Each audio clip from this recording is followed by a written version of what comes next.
है मैं निकल रही हूँ, ठीक है? कहाँ जा रही हूँ मैं आपको एक बात बता दूँ भाभी, और कुछ नहीं। मगर वो ऐसा क्यों कर रही है? बहुत सिंपल सी बात है, अम्मी जान इस घर की सरबराह है। आप अपना ये मकाम खो चुके हैं। वो सिर्फ साइमा भाभी को दीवार से लगाना चाहती हैं। और काम तो कोई नहीं है बीबी, मगर काम की बात जरूर है। बड़ी भाभी ने छोटी भाभी का सामान कमरे से निकलवा कर स्टोर रूम में रखे, और उसके बाद नेक्स्ट रिफत भाभी। क्या काम है? मुझसे प्रॉब्लम है, मुझसे नाराज। फिर क्या करोगे? जरार जज्बात में आके कोई फैसला नहीं लेना, सब ठीक हो जाएगा। और मुझे अब कुछ भी नहीं करना, जो कुछ भी करेगी साइमा करेगी। उसकी जो भी ख्वाहिश होगी ना, मैं उस पर इनकार नहीं करूंगा। क्या समझती है साइमा अपने आप? किसी की भी बात उसे समझ में ही नहीं आती है। भाभी, जब दो लोगों के मसले में कोई तीसरा आ जाता है ना अपने मशवरे लेके, तो कुछ भी ठीक नहीं। मैं क्या करूं, मैं अपनी खुशी से तो गई नहीं हूँ।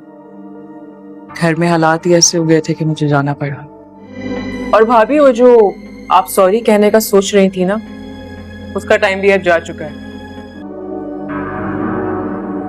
बल्कि मुझे तो ऐसा लगता है कि जालिम को एहसास ही नहीं है आपका बिल्कुल। हाँ, सही कह रही हैं आप। आपको ट्रैप ही इस तरीके से किया गया है कि आप खुद में। ज़रार और साइमा का रिश्ता ख़त्म होने की कगार पर पहुंच गया है, क्योंकि ज़रार और साइमा एक दूसरे को समझ ही नहीं पा रहे कि उन दोनों के बीच में मिसअंडरस्टैंडिंग कौन क्रिएट कर रहा है। और ये सारी चाल जो है ये हया की है, और हया की चालें जो हैं आजकल बहुत ज़्यादा और जल्दी काम कर रही हैं और कामयाब हो रही हैं। शुरू में तो हया जो भी चाल चलती थी उल्टी पड़ जाती थी, लेकिन अब हया को इतनी प्रैक्टिस हो गई है, हया झूठ भी इतनी सफाई से बोलती है कि सामने वाले को यकीन आ जाता है कि इससे बड़ा सच और कोई भी नहीं है। हया ने इस बार जो ज़रार और साइमा के बीच में दरार डालने की कोशिश की है कि उन दोनों की नाराज़गी का गलत फ़ायदा उठाया है। ज़रार और साइमा आपस में एक दूसरे से नाराज़ हैं और ज़रार फूफो जान के कमरे में शिफ्ट हो गया है, तो हया अब उधर चुपके से जा ज़रार के मोबाइल से चुपके से मैसेज टाइप करके साइमा को भेजती है, और उस मैसेज में लिखती है कि मैं अब औलाद का ख्वाहिशमंद हूँ और मुझे औलाद की शदीद ख्वाहिश है, और मैं तुम्हारे साथ अब नहीं रह सकता, मैं अलहदगी चाहता हूँ। तो ये मैसेज जब साइमा पढ़ती है तो साइमा बहुत ज़्यादा उदास हो जाती है और परेशान हो जाती है, और दिल ही दिल में ये सोचती है कि क्या मेरी यही औकात थी ज़रार की नज़रों में? क्या ज़रार का यही प्यार था? ज़रार जो मेरे साथ प्यार मोहब्बत के दावे करता था और उम्र भर साथ निभाने का कहता था, और अब वो भी रिफत भाभी की और उसकी अम्मी की बातों में आकर इस तरह सोचने लगा है। तो जवाबन साइमा भी ज़रार को मैसेज करती है और उसमें लिखती है कि अगर तुम कोई फ़ैसला करो तो ये मेरे ज़ात के लिए ज़्यादा तज़लील होगी, इससे पहले कि तुम कोई फ़ैसला करो मैं फ़ैसला करने में पहल करूँगी। अब इन दोनों की जो छोटी सी लड़ाई थी उसको बहुत बड़ा रंग दे दिया है हया की चालाकियों ने, और हया को पता नहीं क्या मज़ा आता है दो दिलों को उजाड़ने में और दो प्यार करने वालों को जुदा करने में। और घर में इतना शर फसाद फैला कर रखा हुआ है हया ने। उधर साइमा के साथ साथ तो रिफत को भी वो नहीं छोड़ रही, रिफत को भी उसने अपना निशाने पर रखा हुआ है, क्योंकि सबसे पहली दुश्मन तो हया की जो है रिफत और उसकी अम्मी ही हैं। लेकिन रिफत और उसकी अम्मी को निशाने पर रखने के साथ साथ वो साइमा को भी नहीं बख्श रही, साइमा की ज़िंदगी भी ख़राब कर रही है। साइमा यहाँ तक कि अब उदास होकर घर छोड़कर चली जाएगी अपनी अम्मी के घर, और ज़रार के कमरे में से रिफत भाभी मुलाजमा को हुक्म देगी कि साइमा का सारा सामान निकाल कर स्टोर रूम में रख दिया जाए, क्योंकि अब रिफत के जहन में हया ने ये बात डाल दी है कि साइमा ने ज़रार भाई का दिल बहुत दुखाया है, और हमें नहीं लगता कि अब ज़रार भाई को हमें इस तरह तन्हा छोड़ना चाहिए। आखिरकार वो हमारा भाई लगते हैं और हमें मिलकर उनकी ज़िंदगी के लिए कोई फ़ैसला करना होगा। यानी कि उसने रिफत के जहन में ये बात डाल दी है कि अभी हमें ज़रार की दूसरी शादी करवा देनी चाहिए या उसके लिए कोई लड़की देखनी चाहिए, क्योंकि साइमा तो अब नफसियाती हो चुकी है और वह वैसे भी बांझ है और उसकी औलाद नहीं होने वाली। तो ये सुनकर रिफत भी थोड़ी पहले सोच में पड़ जाती है, फिर जब उसको सोच में ये बात आ जाती है, समझ आ जाती है, तो वो भी हया के कहने पर चल पड़ती है और ज़रार के पास जाकर उसे मशवरा देती है कि तुम सोफ़े पर सोने की बजाय तुम्हारे आराम के लिए ये बेहतर है कि तुम आसिया फूफो के रूम में शिफ्ट हो जाओ। वो रूम वैसे भी खाली पड़ा हुआ है, और उस रूम की चाबियां दे देती है और कहती है कि मैंने मुलाजमा से कह के उस रूम की सफाई करवा दी है। जब साइमा को इस बात का पता चलता है तो साइमा ज़रार के पास जाएगी और ज़रार से कहती है कि क्या इतनी नाराज़गी है मुझसे कि तुमने रूम ही चेंज कर लिया। तो ज़रार उसे कहता है कि जब तुम मेरी बात नहीं समझोगी और मुझे समझने की कोशिश नहीं करोगी तो मुझे भी तो सुकून चाहिए। मैं अपने सुकून के लिए अब दूसरे कमरे में शिफ्ट हुआ हूँ कि ताकि मैं भी रात को सुकून से सो सकूँ। तो साइमा ज़रार से कहती है कि मुझसे दूर रहकर आखिरकार तुम्हें सुकून कैसे आ सकता है। अच्छा ठीक है, अगर तुम मुझसे बग़ैर ही मुझसे दूर रहने के पर ही तुम्हें सुकून महसूस होता है तो मेरी इस घर में आखिर ज़रूरत ही क्या है।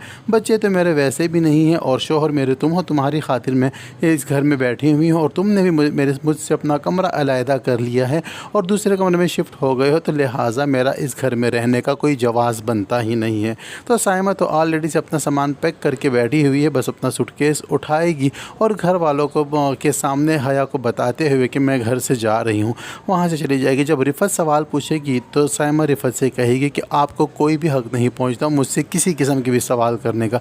बस ये कहते हुए साइमा अपना बैग लेकर घर से चली जाएगी। साइमा के जाने के बाद रिफ़त थोड़ी उदास हो जाएगी और सोच में पड़ जाएगी कि आखिर इसने ऐसा कदम क्यों उठाया, क्यों मजबूर हुई। लेकिन हया अपने दिल ही दिल में मुस्कुरा रही है और इस बात का भी फ़ायदा उठाएगी। रिफ़त के दिल में साइमा के लिए और भी नफ़रत पैदा करेगी। ना सिर्फ रिफ़त के दिल में बल्कि ज़रार के पास भी जाएगी और उसे कहेगी कि आपकी बेगम साहिबा जो हैं बग़ैर किसी को बताए घर से तशरीफ़ लेकर जा चुकी हैं और घर की बात अब बाहर निकलने से कोई भी नहीं रोक सकता, क्योंकि जब वो अपनी अम्मी के घर जाएंगी तो अपनी अम्मी को सारी बातें सुना देंगी और सारी बातें बता देंगी और इस तरह घर की बात बाहर निकल जाएगी। हमने तो बहुत कोशिश की कि साइमा भाभी को जाने से रोक सकें, लेकिन वो आपको तो पता है जब वो आपकी नहीं सुन रही तो हमारी कहाँ सुनने वाली हैं। और साथ ही साथ दो चार बातें और भी ज़रार के कान में डालने वाली है हया। उधर रोहाम को जब इस बात का पता चलेगा कि साइमा भाभी घर छोड़कर जा चुकी हैं तो रोहाम भी परेशान हो जाएगा और वो भी हया से यही पूछेगा कि जब वो जा रही थी तो क्या तुमने रोका नहीं उसे। तो हया वो रोहाम के सामने भी 100 बहाने बना देगी और कह देगी कि रिफ़त भाभी का जो एटीट्यूड है और जो बिहेवियर है तो उसकी वजह से तो मैं भी तंग आ चुकी हूँ इस घर में, लेकिन मैं तो आपके प्यार की खातिर रुकी हुई हूँ। तो साइमा का क्या जवाब बनता है, वो किसके खातिर रुके, क्योंकि ज़रार भाई भी उससे झगड़ा करके आसिया फूफो के कमरे में शिफ्ट हो चुके हैं तो उसका तो यहाँ से जाना बनता ही था। तो जब रोहाम भी समझ जाएगा कि इन दोनों बहन मियाँ बीवी की बात जो है अभी बनने वाली नहीं है, सुलझने वाली नहीं है, तो वो परेशान हो जाएगा और वो यही कहेगा कि बस जल्दी से अम्मी जान अब घर आ जाएं वापस और आकर इन सब मसलों को देखें और इन सब मसलों का हल निकालें। जी तो दोस्तों, एक तो इस ड्रामे को ऐसे ही इतना लंबा खींचा जा रहा है और इसको लंबा करने की कोशिश की जा रही है और देखने वाले भी काफ़ी कमेंट्स करते हैं, वो भी बोर हो चुके हैं। और ऊपर से आज फिर ड्रामा सीरियल हया को नशर नहीं किया गया क्योंकि किसी और ड्रामे की मेगा एपिसोड चल रही थी, उस वजह से इस ड्रामे को फिर डिले किया गया है। तो एपिसोड 35 का तमाम देखने वालों को इंतज़ार है, क्योंकि अब शुरू से जो बंदा एक स्टोरी देखता है तो उसको इंतज़ार होता है कि आगे क्या होने वाला है। तो ये दूसरी बार हो चुकी है कि ड्रामा सीरियल हया को लेट किया जा रहा है, उसकी जगह पर किसी और ड्रामे को चलाया जा रहा है। तो हमें लगता है कि इन चैनल वालों को ऐसा नहीं करना चाहिए। जो रूटीन के ड्रामे होते हैं लोगों को इंतज़ार होता है, चाहने वाले देखते हैं, लोग पसंद करते हैं, तो अपने टाइम पर उस ड्रामे को नशर कर देना चाहिए। खैर, अब देखते हैं कि आने वाले एपिसोड में क्या होने वाला है। अब तक के लिए इतना ही। वीडियो अच्छी लगी हो तो वीडियो को लाइक और चैनल को सब्सक्राइब करना हरगिज़ ना भूलें और साथ ही साथ बेल आइकन को भी प्रेस कर दें ताकि हमारी आने वाली वीडियोस आप तक बआसानी पहुंच सकें।